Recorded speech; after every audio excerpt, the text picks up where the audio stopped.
अच्छा, जब मैं यहाँ आया तो यहाँ मुझे क्या क्या प्रॉब्लम झेलना पड़ा कि जब मेरा काम हो जाएगा तो आपको मैं 5,000 रुपया एक्स्ट्रा दूंगा। तो इस बेसिस पे वो बोले थे ठीक है, हम मैं फ़ोटो लगा रहा हूँ, देखिए कितना भीड़ में मैं था कि वो फ़ोटो अभी भी मैं रखा हूँ। इतना मतलब फ़ीटर के काम में जाऊँगा तो बाई द वे मुझे फ़ीटर का काम नहीं आएगा तो मैं क्या करूँगा।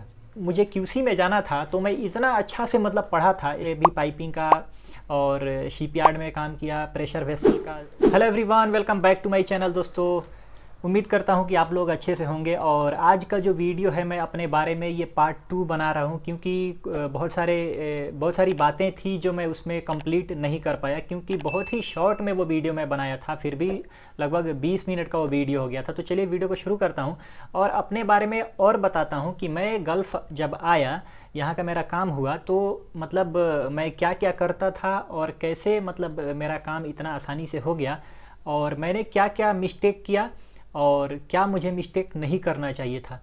तो चलिए वीडियो को एकदम स्टार्टिंग से मैं आपको बताता हूँ कि देखिए, जब मैं मुंबई गया था तो उससे पहले जैसे बीटेक मेरा कंप्लीट हो गया और उससे पहले इंटर और टेंथ हुआ। तो टेंथ से पहले मैं क्या करता था, टेंथ से पहले नाइन्थ तक तो मैं घर पे था। तो वहाँ पे एकदम समझिए कि हम लोग का जो गांव है वो एक देहात है, कोई शहर से हम लोग नहीं हैं। तो वहाँ पे एक गाइड मिलना बहुत मुश्किल होता है, लेकिन मेरे जो भैया थे वो इंजीनियर थे, उन्होंने सिविल से डिप्लोमा किए हुए थे। तो वो दिल्ली में उनका जैसे उनका वो क्वालिफाई किए थे और उन्होंने ही मुझे बताना शुरू किया। और वो जब गल्फ़ में आए तो वो बताते थे, और जो इंजीनियर होते हैं उनसे बात कराते रहते थे, तो उससे मुझे मोटिवेशन मिलता था। तो एक अपना गल्फ़ के लिए भी इंटरेस्ट होता था और एक तो आईआईटी का तो होता ही था। तो आईआईटी जब फर्स्ट टाइम में आपको जैसा कि मैं बताया कि नहीं जब हो पाया, तो मैं अपना टाइम मुझे बर्बाद करना कहिए, वो मुझे लगा टाइम जो लोग तैयारी करते हैं वो बर्बाद नहीं कर रहे हैं, लेकिन मुझे लगा कि अब मैं टाइम मुझे इतना फिर एक साल तैयारी करना मेरे बस का, मतलब सोचा कि मैं नहीं करूँगा। तो टेंथ से पहले मैं जैसे नाइन्थ तक तो मैं भैंस वगैरह चराता था, खेत में जा कर के भैंस को खिलाता था घर पे भी, और भैंस का दूध भी निकालता था। ये सब काम मैंने किया हुआ है। तो जब टेंथ में गया तो वहाँ पे थोड़ा टेंथ क्लास में अच्छा से पढ़ाई करना था, तो इसके लिए जो भैंस थी उसको हम लोगों ने सेल कर दिया। और उसके बाद मैं अच्छा से पढ़ाई किया टेंथ में, और फिर इंटर वगैरह हो गया। जब मेरा फिर बीटेक में आया, बीटेक वगैरह सब कंप्लीट हो गया, फिर घर वर बन गया। तो एक साल मैंने जो गलती किया यहाँ पे, मैं क्या गलती किया कि बीटेक कंप्लीट होने के बाद मैं घर पे देखिए जा कर के बैठ गया था, जो कि ये मेरा गलत स्टेप था। तो आप ये नहीं सोचिए कि आपने घर पे बैठा फिर भी आपका काम हो गया, इसका मतलब ये नहीं हुआ कि मेरा काम हो गया तो आप भी बीटेक करके जाके घर पे आराम करें। मेरा घर बन रहा था, घर पे कोई नहीं था, सिर्फ मेरे फादर थे। तो घर बनाने के लिए आपको पता है कि रहना ज़रूरी है, कम से कम 2-3 आदमी। तो घर जब एक साल तक बना और फिर मैं जब मुंबई गया, तो मुंबई जाने के बाद जैसे लाइन में लगे लगे इस ऑफ़िस में जाओ, कितने सारे ऑफ़िस में जाओ, वहाँ से रिजेक्शन मिलता था, शॉर्ट लिस्टिंग तो होता ही नहीं था। और फिर जब मैंने एनडीटी का कोर्स किया और क्यूए क्यूसी का जो मैं आपको बताया था ना कि वो कोर्स तो नहीं करना चाहिए था, लेकिन 100% गारंटी वाला लोग लिख करके कराते हैं, वो सिर्फ नॉलेज के लिए होता है, उसका कोई सर्टिफिकेट का वैल्यू नहीं होता है। अब मैं ऑफिस में जाता था, एक जगह मैं गया, अल करीम कोई ऑफिस है, वो अच्छा ऑफिस है। तो उसमें जो लोग ऑफिस के स्टाफ होते हैं उनसे बात किया था मैं, तो कि मेरा कैसे भी इंटरव्यू कंडक्ट करा दीजिए। और जो अनूप टेक है ना, उसी में उसका इंटरव्यू होने वाला था। और वो 3CC का गेम था, जो आपने कंसोलिडेटेड कॉन्ट्रैक्टर कंपनी ऐसा कोई है 3CC, जिसका इंटरव्यू आया था, और उसमें वेल्डिंग फोरमैन का। तो वेल्डिंग फोरमैन में क्या क्या काम होता है वो सब रिस्पॉन्सिबिलिटी सब कुछ मुझे मालूम था, और वेल्डिंग मशीन वगैरह के बारे में कितना पावर लेना चाहिए, WPS क्या होता है, ये सब। तो वो सब मैं तैयारी करके गया था। और जो ऑफिस का एक स्टाफ थे उनसे बात हुआ था, मतलब मैं रिक्वेस्ट किया था तो वो बोले थे ठीक है। मैं बोला था कि जब मेरा काम हो जाएगा तो आपको मैं 5,000 रुपया एक्स्ट्रा दूंगा। तो इस बेसिस पे वो बोले थे ठीक है, हम कोशिश करेंगे तुमको चांस मिले। तो जब मैं गया अनूप टेक ऑफिस में, वहाँ पे मतलब जितने भी जैसे वेल्डर हो गए, फिटर हो गए, जो भी लोअर ग्रेड के थे, उनका सबका इंटरव्यू हो गया। तो अब आया फोरमैन का। तो फोरमैन, वेल्डिंग फोरमैन का जो नाम आया, सबसे पहले वो लोग मेरा नाम बुलाया कि मोहम्मद साजिद। तो मैं तो खुश हो गया कि चलो अभी मेरा इंटरव्यू का टाइम हो गया और इसमें मैं फ़ोटो लगा रहा हूँ। देखिए कितना भीड़ में मैं था कि वो फ़ोटो अभी भी मैं रखा हूँ। इतना मतलब बुरा चेहरा हो गया था, पसीना पसीना, गर्मी का टाइम था। तो बुलाया मोहम्मद साजिद, तो मैं तो खुश हो गया, यस सर। तो वो बुलाता है और दूसरा ऑफिस वाला था, मतलब मेरा ऊपर वो दूसरा स्टाफ ने लगा दिया था। और जो वहाँ पे नाम बुला रहा था, वो जब मेरा नाम बुलाया और मेरा सीवी देखा तो मेरा गल्फ़ का कुछ भी एक्सपीरियंस है ही नहीं। तो बुला के बोलता है क्या कि ये तुम इसमें पासपोर्ट खत्म। लगा कैसे दिया, ठीक है। तो बाय मैं बाय बोला क्या लगा टाटा के कोई गुनाह कर गुड दिया बाय क्या। गया। तो बोलता है कि अरे यार 3CC रिटर्न पहले हम लोग को चाहिए, अगर वो रिटर्न नहीं मिलेगा तो फिर गल्फ़ रिटर्न होना चाहिए। जब गल्फ़ रिटर्न नहीं मिलेगा तब जा कर के इंडिया रिटर्न, यानी जो इंडिया में काम किया है वो चाहिए। तो वहाँ पे 3CC कंपनी में काम करने वाले इतने सारे मतलब आए थे कि गल्फ़ रिटर्न वाले को भी उसमें चांस मिलना मुश्किल था। तो वहाँ पे तो एक रिजेक्शन मिला ही, और उससे पहले तो ऑलरेडी बहुत सारा रिजेक्शन मिल चुका था। तो ऐसे ही अब जैसे कि मैं बताया था कि अब क्या करें कि कोई चांस ही नहीं है, फिर वही 10-15 हज़ार में जॉब करो, वो भी 10-15 हज़ार जॉब करो कहीं पे 2 महीना 4 महीना के बाद दूसरा कंपनी में जाओ, तो कब तक ऐसा चलेगा। तभी मैं ये डिसीज़न लिया कि मैं अब क्या करूँगा, मैं हेल्पर में जाऊँगा। दूसरा आदमी को सुनने में उटपटांग लगता होगा, लेकिन देखिए आपको जाना है, आप इंजीनियर का पोजीशन पे जाइए, मैं आपको नहीं बोल रहा हूँ कि आप हेल्पर में जाओगे। लेकिन मेरे लिए सबसे बेहतर तरीका यही लगा कि अगर मैं फीटर के काम में जाऊँगा तो बाई द वे मुझे फीटर का काम नहीं आएगा तो मैं क्या करूँगा, या HVAC टेक्नीशियन के काम में भी अगर मैं सोचता हूँ जाने के लिए, मुझे काम नहीं आएगा तो मैं क्या करूँगा। तो मुझे लगा कि सबसे जो आसान है ना काम सीखने का, वो एक हेल्पर है, और मेरे लिए इसमें कोई शर्मिंदगी महसूस नहीं हो रही थी। तो मैं सोचा कि चलो मैं हेल्पर में जाऊंगा, किसी को कुछ भी सोचना है सोचने दो, मुझे तो अपना 2 साल 1 या 2 साल उधर काटना है। और जो हेल्पर का आया था रिक्वायरमेंट जिसमें मुझे, उसमें भी रिजेक्ट कर दिया गया, क्योंकि मैं CV गलती यही किया था कि अपना CV जो है QC उसमें डाल के लेके गया था। तो हेल्पर में वही होता कि जो शटडाउन का प्रोजेक्ट था तो उसमें वेसल वसल या पाइपिंग का जो भी कौन कौन सा वाल्व उसमें लगा हुआ है, उसको कैसे ओपन किया जाता है, कैसे टाइट किया जाता है, क्या क्या इक्विपमेंट यूज़ हो रहा है, वो सब कम से कम मैं देख लेता। और हेल्पर का क्या है कि जो आपके साथ जो टेक्नीशियन है उसको जो भी आपके पास सामान है उसको देना है, और वही वो जैसा बोलेगा वैसा करना है। तो एक सपोर्टिंग के लिए हेल्पर चाहिए होता है। या कोई अगर वेल्डर वेल्डिंग कर रहा है तो वेल्डिंग करने के लिए वहाँ पे मशीन कभी कभी दूर पे रखा होता है, तो वही जो पावर है कम ज़्यादा करने के लिए आपको बैठे रहना है वहाँ पे। तो हेल्पर का काम वहाँ पे आप जा करके, मतलब मैं सोचा कि जा करके देखूँगा, सीख लूँगा काम।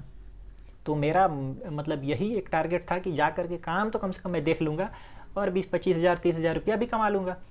तो यही सोच के मैं हेल्पर के लिए सोचा। आप अगर आपको इंजीनियर पे जाना है तो आप इंजीनियर पे जाइए, थोड़ा टाइम लग सकता है, ज़रूरी नहीं है कि मैं हेल्पर के लिए ट्राई किया आप भी हेल्पर में जाओ, ये आपका पूरा मर्जी पे है। मेरे तरफ से कोई आपको ये मोटिवेशन नहीं है कि आप भी हेल्पर में जाओ, लेकिन मुझे ऐसा लगा था तो मैं सोचा था। लेकिन उसके बाद जो एक Naukri.com gulfnaukri.com पे मैं अपडेट करते रहता था, तो एक वही जो प्रेरणा कंसल्टेंसी से मुझे फ़ोन आया कि QC के लिए रिक्वायरमेंट है, तो मैं गया। और वो लोग को, जिस कंपनी में अभी मैं हूँ, तो इन लोग को ज़्यादा मतलब एक्सपीरियंस वाला बंदा नहीं चाहिए था, कम सैलरी में लेना था। तो इंटरव्यू अच्छा हो गया क्योंकि NDT का पूरा मैं क्लास किया हुआ था रिसेंटली और सब कुछ मालूम था, जो भी पूछा वो सब बता दिया। तो थोड़ा क्लाइंट भी इम्प्रेस हो गया और मेरा इंटरव्यू हो गया, सब कुछ हो गया, वीज़ा भी 20 दिन में आ गया, फिर मैं यहाँ आ गया। अच्छा, जब मैं यहाँ आया तो यहाँ मुझे क्या क्या प्रॉब्लम झेलना पड़ा।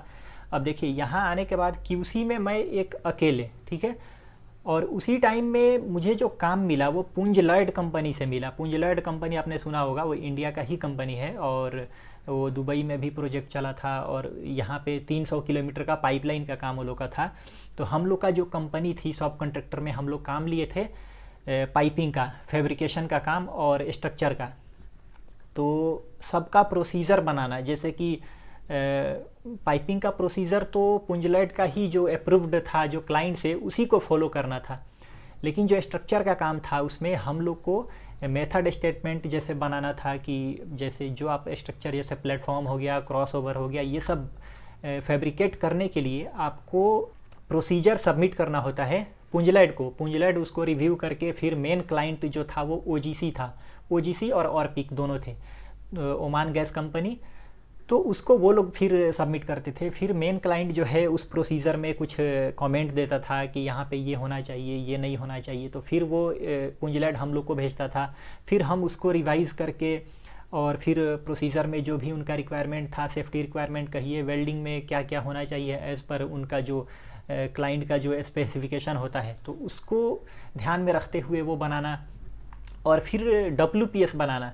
अगर आप एक वेल्डिंग QC होंगे तो आप साइट पे क्या करते हैं, WPS को ही फॉलो करते हैं। जो वेल्डिंग होता है वो पूरा जो कंट्रोल किया जाता है एज़ पर WPS होना चाहिए, कितना करंट होना चाहिए, कितना कौन सा रॉड यूज़ करने का। तो वो WPS बनाने के लिए भी, प्रिपेयर करने के लिए भी हमारे कंपनी में कोई नहीं था। मैं आया और वो मुझे ही बनाना, फिर थर्ड पार्टी को बुला के उसको अप्रूव कराना, यानी कि जो वेल्डिंग होता है उसका पूरा पैरामीटर रिकॉर्ड करना।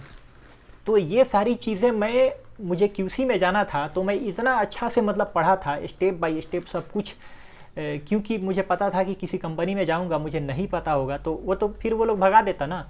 अगर मैं उसको हैंडल नहीं कर पाता तो 100% वो लोग मुझे यही बोलता कि तुम यहाँ से चले जाओ। क्योंकि प्रोबेशन पीरियड जैसे कितना 6 मंथ का, 3 मंथ कितना क्या रहेला तोरा में कितना बार 3 months ओकरा बाद से फिर एक्सटेंडेबल, क्योंकि जो प्रोबेशन पीरियड होता है वो 3 मंथ होता है। तो 3 महीने के अंदर अगर कंपनी को पता चला कि आप काम करने के लिए एलिजिबल नहीं है, इन एलिजिबल है, यानी आपसे काम ठीक से नहीं हो पा रहा है, तो कंपनी आपको टर्मिनेट कर सकती है। ये उसके हाथ में पावर होता है। तो मैं ये सारी चीज़ें संभाल लिया, मतलब मुझे सब पता था। तो थर्ड पार्टी से भी डिस्कस करके और प्रोसीजर प्रिपेयर करता था, कुछ इंटरनेट से सर्च करके, कुछ फ्रेंड्स होते थे तो फ्रेंड्स लोग से भी बात करके और प्रोसीजर बनाता था। उससे प्रोसीजर WPS बनाने से पहले PQR रन कराया जाता है, प्रोसीजर क्वालिफिकेशन रिकॉर्ड। उसके लिए सैम्पल टेस्ट पीस रेडी किया जाता है वेल्डिंग के लिए। प्लेट अगर स्ट्रक्चर के लिए है तो प्लेट, और पाइपिंग के लिए है तो पाइप का सैंपल, और उसको वेल्डिंग करके सारा पैरामीटर रिकॉर्ड करके फिर उसको रेडियोग्राफी किया जाता है। और एज़ पर कोड रिक्वायरमेंट अगर डिस्ट्रक्टिव टेस्टिंग है, जैसे टेंसाइल हो गया तो टेंसाइल टेस्ट कराना होता है, हार्डनेस है तो हार्डनेस भी कराना पड़ता है। और फिर उसको WPS में सारा पैरामीटर को उसमें पुट किया जाता है, और उसके बाद थर्ड पार्टी का उस पर साइन होगा और फिर उसको भेजा जाता है पुंजलैंड को। पुंजलैंड यानी कि जो हम लोग का क्लाइंट था, और उनका जो क्लाइंट था OGC, वो लोग OGC को भेजते थे। फिर वहाँ से अप्रूव हो करके कोड 1 में आना चाहिए। तो इसमें कोड 1, 2, 3 होता है। कोड 1 मतलब अब आपका जो प्रोसीजर है वो काम करने के लिए एकदम उसमें कोई कमेंट नहीं है। तो ऐसे करके मैं पूरा काम सीखा और ठीक ठाक यहाँ पे काम सीख गया हूँ, और लगभग हर फील्ड में मैंने काम कर लिया।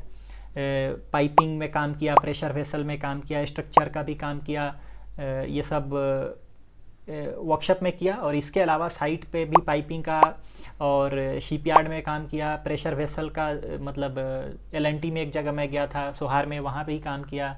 और मतलब ये सब एक्सपीरियंस हो गया कि अभी किसी भी कंपनी का इंटरव्यू आता है ऑयल एंड गैस का, तो चाहे वो कोई फैब्रिकेशन का काम हो, स्ट्रक्चर का हो, चाहे पाइपिंग का या पाइपलाइन का हो, साइट पे हो, शिपयार्ड में हो, तो इंटरव्यू देने के लिए इतना अभी प्रैक्टिकल नॉलेज हो गया कि आराम से हो सकता है। तो मुझे यहाँ पे आने का यही फ़ायदा हुआ कि मैं यहाँ पे आकर के ठीक ठाक काम सीख गया, और डॉक्यूमेंटेशन वर्क से लेकर के साइट पे जो काम होता है वो सब मुझे अभी मतलब मालूम है। और अभी तो और भी कुछ सीखते रहना है, लेकिन एक यही फ़ायदा हुआ कि यहाँ पे मैंने सब कुछ सीख गया। तो चलिए दोस्तों, वीडियो को ख़त्म करता हूँ। और अगर आपको कुछ कन्फ्यूजन होगा तो आगे भी मैं वीडियो बनाऊँगा जिसमें ये सब कुछ बताने वाला हूँ कि अगर आप फोरमैन में आते हैं, सुपरवाइज़र में आते हैं, पाइपिंग जैसे इंजीनियर, सुपरवाइज़र, फोरमैन या QC में आते हैं, तो इन सबका ड्यूटी रिस्पॉन्सिबिलिटी क्या है। क्योंकि मैंने साइट पे जो काम किया, कुछ साइट पे गया तो वहाँ पे एज ए पाइपिंग सुपरवाइज़र काम किया, कुछ साइट पे गया तो साइट सुपरवाइज़र काम किया, कुछ साइट पे गया तो QA QC inspector as a काम किया। तो ये सब पोजीशन पे मैंने काम कर रखा है, इसीलिए मुझे किसका क्या ड्यूटी रिस्पॉन्सिबिलिटी होता है ये प्रैक्टिकली मुझे मालूम है। तो अगर आपका डिमांड होगा तो मैं इन सब पे वीडियो बनाऊंगा एक एक करके कि फोरमैन का क्या ड्यूटी होता है, वेल्डिंग फोरमैन का क्या होता है, पाइपिंग फोरमैन का क्या होता है, स्ट्रक्चरल फोरमैन का क्या होता है, वर्कशॉप सुपरवाइज़र का काम क्या होता है। तो चलिए वीडियो को ख़त्म करते हैं दोस्तों। Okay, thank you very much.